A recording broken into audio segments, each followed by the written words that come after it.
Hola amigos, ¿cómo están? Bienvenidos a este video. Hoy les traigo un video que para mí es muy especial, no solo por ser el primero del canal, sino que es una de las partidas más famosas de la historia de este juego. Algunos ya la conocerán, igual creo que es muy importante volver a verla, y sobre todo para aquellos que recién comienzan esto del ajedrez, puede ser sumamente instructiva y un ejemplo de lo que debemos hacer y no debemos hacer en nuestras partidas. Un poco de contexto antes. La partida la jugó con piezas blancas Paul Morphy. Paul Morphy fue uno de los genios del ajedrez de mitades del siglo XIX y tiene la particularidad que la jugó contra dos oponentes que jugaban en consulta, el duque de Brunswick y el conde de Eastward, o se pronuncia algo parecido, y la jugaron en la Casa de la Ópera en París en 1858. Estas dos personas invitaron a Morphy a ver la ópera, mientras Morphy estaba en Europa haciendo una recorrida, jugando ajedrez y derrotando a todo el mundo, y le dijeron, bueno, venite con nosotros a ver la ópera, pero vamos a jugar una partida mientras tanto. Entonces, mientras Morphy escuchaba la ópera, jugaba contra otros adversarios y creó lo que podríamos llamar una obra maestra en todo su sentido, en el sentido de que deja enseñanzas que son muy importantes para aquellos que nos gusta este juego. Entonces, sin más preámbulos, vamos a ver la partida. Morphy jugó E4, en su época se jugaba casi exclusivamente E4, y las negras contestaron con E5. Caballo F3, D6, jugando la defensa Filidor, que no es muy habitual en la elite hoy por día, pero sí es una apertura totalmente jugable, sólida, con algunas ideas muy interesantes de contraataque. Aquí juegan D4 las blancas, tratando de abrir el centro, tratando de ir por el desarrollo rápido para cazar al rey blanco.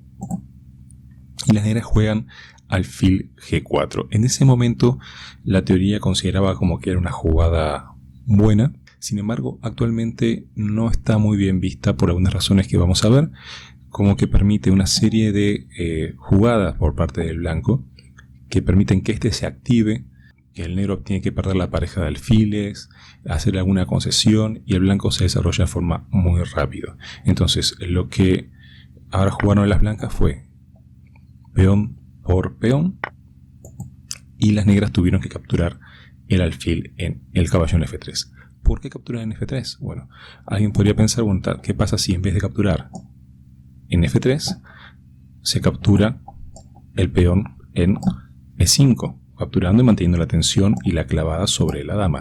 Bueno, el problema es que si se hace eso, si el peón toma en E5, entonces ahora las blancas pueden capturar la dama con jaque, el rey obviamente va a recuperar la dama, y las blancas pueden jugar caballo por E5. De esta forma lo que se consigue es ganar un peón extra, el peón que estaba en E5, a su vez que ataca al alfil en G4 y al punto F7. Entonces las negras, sí o sí, para defender ambas amenazas, tienen que mover el alfil a E6, y como consecuencia de esto las blancas tienen un peón adicional, tienen el rey que en cualquier momento se va a enrocar, mientras que las negras no pueden hacerlo porque ya movieron su rey y tienen una posición mucho mejor y mucho más coordinadas. Entonces prácticamente que alfil por F3 es obligada. Las damas capturaron con la dama, de esa forma evitan capturar con el peón y romper la estructura de peones, a su vez que ya empiezan a ejercer cierta presión sobre el punto F7. Las negras capturan el peón en E5, perdón, y las blancas sacan rápidamente su alfil a C4. Fíjense ahora la importancia del desarrollo. Ahora las blancas tienen su peón desarrollado en C4 y su dama en F3, atacando con mucho cariño al punto F7. Este punto, el punto F7, es el punto más débil de la posición negra, ¿sí? Así, de la misma forma que el punto F2 es el más débil de la posición blanca. ¿Por qué? Vamos un poco al ver el principio. Tengan en cuenta que este punto está defendido solamente por el rey negro, ¿sí? Y que nuestro objetivo es darle caza al rey. O sea que solamente si lo pueden defender con esta pieza va a estar en serios problemas. Lo mismo pasa con el punto F2, ¿sí? Entonces, el alfil sale por C4, ataca con mucha fuerza este punto, amenazando mate, ¿sí? Si la dama viene, si hace una jugada muy mala, pongamos A3, A6, entonces ahora directamente lo que pueden hacer las blancas es capturar en F7 y dan jaque mate. Por supuesto que las negras no van a hacer ese movimiento tan malo. Lo que hacen es proteger este punto. Tienen en principio varias opciones. La mejor sería dama a F6, proponiendo el cambio de damas. Si las blancas capturan, las negras capturan con el peón, con el caballo, atacando el peón, sacando las damas del tablero, que son las mejores piezas para atacar, y en las condiciones de desarrollo que tenía el blanco, que eran mejores, eran su dama más peligrosa y más valiosa, por lo tanto, que las piezas negras. Y aquí hubiera sido una pequeña ventaja para el blanco por ser la pareja de alfiles, pero nada más, ¿sí? Por supuesto que las blancas no estaban obligadas a cambiar su dama en F6 y podían haber movido su dama, por ejemplo, a B3, amenazando capturar este peón en B7, siguen con la presión sobre el punto F7, pero igual dama F6 hubiera sido un poco más activo y hubiera dado posibilidades al negro luego desarrollar su alfil, desarrollar su caballo y enrocar. En vez de eso, las negras hicieron caballo F6, las blancas movieron su dama a B3, manteniendo otra vez la presión sobre el punto F7. Sé que lo estoy diciendo muchas veces el tema de la presión sobre este punto, pero justamente una de las razones por la que es tan instructiva la partida, entre otras cosas que vamos a ver, es porque marca la importancia de tener defendido este punto de forma correcta y de atacarlo de forma correcta. Entonces, atacan este punto y además atacan al peón en B7, ¿sí? Entonces, ¿cómo te hacen las negras? No pueden defender toda la vez. Mueven su dama a E7 para defender el punto F7. Aquí las blancas podían haberse decantado por alguna opción y jugar, por ejemplo, dama B7, ¿sí? Ganan un peón, amenazan la torre, pero las negras hubieran podido seguir, por ejemplo, con dama B4 jaque. Las blancas hubieran capturado, las negras capturan con el alfil y dan jaque. Aquí tienen un par de opciones las piezas blancas, ya sea mover el peón a C3, el alfil a D2. Pero entonces, ¿qué hubiera pasado? Que si bien las blancas quedan con una mejor posición, otra vez con la pareja de alfiles, que es muy importante, sobre todo cuando la posición es abierta, como en este caso, y con un peón de más, lo que implica además una estructura de peones mucho más sana. Fíjense que acá tenemos estos dos peones que están aislados. Entonces ese tipo de cosas haría que en un final las blancas tuvieran una superioridad muy importante. Sin embargo, en la época de Morphy no se pensaba de esa forma. No se pensaba en si tenía debilidades de peones o si tenía pareja de alfiles y en el final iba a ser ganador, ¿sí? Lo que se pensaba en la época de Morphy era ir por el rey enemigo, a ganar su cuero cabelludo, sacrificar todas las piezas que se pudieran y acabar con él en mate. Esa era como se concebía el ajedrez en la llamada época romántica del ajedrez. Hoy, por supuesto, que se juega de una forma totalmente diferente, mucho más técnica, si se quiere más precisa, pero obviamente con mucho menos espectacularidad que en esa época. Entonces, en vez de jugar dama por B7 ganando el peón y entrando en lo que podría ser un final, en lugar de eso, Morphy hace un movimiento muy instructivo que es caballo C3. ¿Por qué es tan instructivo este movimiento? Bueno, primero por lo que hablábamos. No le importa ganar un peón. Prefiere ganar actividad con sus piezas. Prefiere poner las piezas donde tienen mayor potencial, donde tienen más fuerza. Y C3 es una casilla ideal para caballo donde domina varios puntos, ¿sí? Además, prepara con la salida luego del alfil que se encuentra en C1.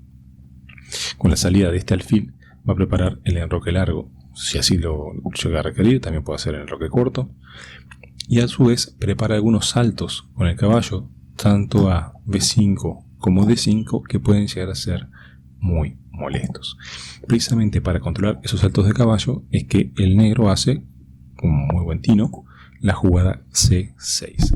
De esa forma impide esos saltos de caballo, además que protege el peón en B7 de forma directa con la dama. Entonces, ahora lo que hace Murphy otra vez es muy instructivo nuevamente.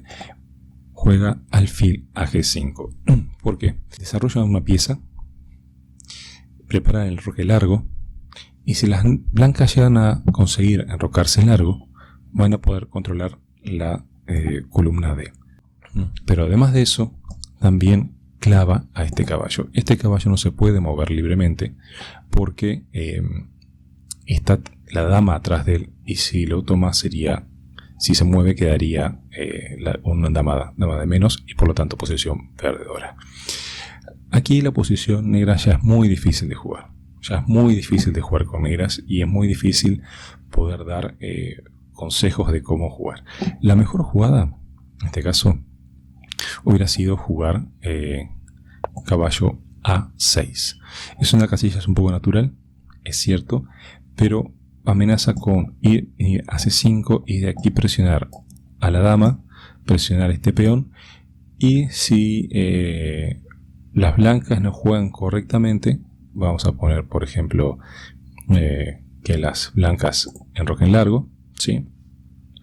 Esta posición es de igualdad, porque las negras lo que harían sería ir caballo a C5 atacando la dama. Y si por ejemplo ahora la dama mueve, que tiene pocas casillas para moverse, y mueve a A3, entonces las negras comen el peón con su caballo. Está la dama atacada, y de esa forma van a tener que cambiar damas. Desarrolla el alfil comiendo la dama, y bueno, entramos en una situación donde ya el ataque blanco se fumó. Desapareció la mejor pieza atacante de las blancas, que era su dama, que ejercía mucha presión. Ya no tenemos una dama clavada aquí en la posición, entonces el salto de caballo a C5 era muy peligroso, y por lo tanto lo mejor hubiera sido en ese caso comer. ¿Sí? Estamos en esta posición, ¿se acuerdan? Después de alfil G5, si las negras jugaban caballo a 6, entonces había que capturar ese caballo,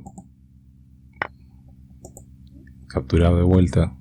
Las blancas acá tienen que tener mucho cuidado, porque las negras están amenazando dama a B4, proponiendo el cambio de damas, y tienen que haber jugado tipo A3, el peón a A3, para evitar este tipo de saltos. Seguirían con ventaja, seguirían con mejor posición, tendrían una estructura mucho más sana de vuelta, pero no estaría perdido la posición de las negras. En lugar de jugar caballo a 6, que hubiera sido, si quiere, la última esperanza de las negras, deciden jugar B5, que también es un movimiento muy entendible. Es un movimiento muy entendible porque lo que hace es atacar a una pieza muy importante que ataca, como es el alfil en C4, y de esa forma lo que busca es que esa pieza se retire, ya sea a D3 o a E2. Y es lo que muchos de nosotros hubiéramos hecho, pero acá es donde aparece otro concepto muy importante de esta partida. Cuando uno de los bandos tiene ventaja en desarrollo, esa ventaja tiene que aprovecharse de forma muy enérgica, porque si no, esa ventaja desaparece, ¿sí? Entonces, ¿cuál es la forma enérgica de hacerlo y de mantener a las negras atadas en su posición? Bueno, justamente este caballo, que ahora no tiene buenos saltos, porque fijémonos que por el movimiento del peón a B5, ¿sí?, hay varias casillas importantes a las que no puede acceder. Lo que hace Morphy es sacrificar este caballo por el peón de B5. Entonces ahora las negras capturan y las blancas toman de vuelta con el alfil B5 jaque. Entonces ahora la posición del rey es muy mala porque no tiene peones que lo defiendan, que un rey sin peones que lo defiendan está demasiado expuesto. Entonces las negras cubren con el caballo de B8 para traer una pieza más a la defensa y ahora enroque largo otra vez. Este movimiento es muy bueno por dos razones. Una, porque pone mucha presión en la columna D, que es algo muy importante cuando atacamos, cortar las retiradas del rey, y está ejerciendo una presión adicional sobre uno de los defensores directos del rey negro. Eso es bastante claro si se quiere, pero después hay otro concepto que muchas veces olvidamos durante nuestros ataques, que es poner en resguardo a nuestro rey. ¿Sí? Si nosotros no tenemos un rey seguro, cuando nos metamos en un ataque violento es muy probable que nuestro rey pueda sufrir un tipo de jugada intermedia, algún jaque, algún sacrificio que hace que nuestro ataque se vaya por la borda. Entonces Morphy hace las dos cosas: activa su torre, que estaba en A1, ahora la pasó a D1 para atacar la posición del rey negro, y aparte también lleva a su rey a un lugar seguro. Bueno, llegó a esta posición, las negras están perdidas, no tienen mucho que hacer. Igual siguieron jugando torre D8. Y ahora algo, otra vez, muy importante. Por algo esta partida es una de las más famosas de la historia. No solamente por lo hermoso de la partida, sino por lo instructivo, lo pedagógico que puede ser. Fíjense lo siguiente. Las blancas desarrollaron su dama de forma muy efectiva, su alfil de casillas blancas, su alfil de casillas negras, su torre que se encontraba en A1 ahora está en D1, ¿sí? Y el rey está seguro. ¿Cuál es la pieza blanca que no está haciendo nada o que tiene menos valor? Indudablemente la torre en H1. Un concepto muy importante en general, ¿sí?, tanto del ajedrez más estratégico como del ajedrez más dinámico, es de mejorar la actividad de la peor pieza. ¿Sí? Y en este caso la peor pieza es la torre que se encuentra en H1. ¿A dónde puede ir esa torre para hacer algo útil? Y bueno, obviamente que ni en G1, ni en F1, ni E1 va a hacer nada. Entonces, lo que hace Morphy es sacrificar esta torre por este caballo con el movimiento torre por D7. De esa forma las negras tienen que capturar, y cuando las negras capturan, ahora sí Morphy hace torre a D1. Recordemos que esta torre no se puede mover, no puede capturar la torre en D, ¿sí?, que sería preferible para eliminar un poco la presión, porque tenemos justamente este alfil aquí que está clavando a la torre. Entonces, si nos fijamos un poco en la posición anterior, lo que hizo Morphy fue cambiar este caballo, que era una pieza defensora muy importante de la posición, por esta torre que no estaba haciendo nada, ¿sí? Entonces, ahora sí, están todas las piezas desarrolladas, están todas con su máxima potencialidad. Las negras ya no tienen mucho para hacer. Lo que hacen es proponen el cambio de damas, que obviamente que liberaría mucho la posición negra, pero las blancas no lo van a aceptar. Y cuando ya tenemos una posición tan ventajosa es cuando empieza la táctica a aparecer y permite definir el resultado de una partida. Aquí en este caso lo que las blancas hacen, Morphy juega alfil por D7 dando jaque. Las negras capturaron con con el caballo, porque si no perdía la dama. Y ante esto hay mate en 2. Tómense unos segundos para ver si se dan cuenta cómo Morphy remató esta brillante partida. Espero que lo hayan visto. Lo que Morphy hace ahora es jugar dama B8, jaque, sacrificando la dama, que el negro no tiene más remedio que aceptar. No puede interponer ninguna pieza en el medio, entonces tampoco se puede mover a la casilla E7 porque está controlada por alfil. Las negras juegan caballo por B8 y ahora Morphy remata la partida con torre a D8, jaque mate. Las negras no pueden capturar la torre porque está protegida por el alfil. Tampoco se puede mover a E7 porque esa casilla también está atacada por el alfil. Y esa fue la forma en que Paul Morphy dio mate a sus dos rivales mientras escuchaba una ópera en la Casa de la Ópera, precisamente en Francia, allá por 1858, y nos dejó una partida muy instructiva. Espero que esta partida les haya gustado. Quiero seguir trayendo partidas de diferentes maestros, tanto en lo que es la época romántica del ajedrez, después de la época un poco más clásica y de la época moderna, y algunos videos sobre aperturas finales, sobre lo que ustedes prefieran hablar.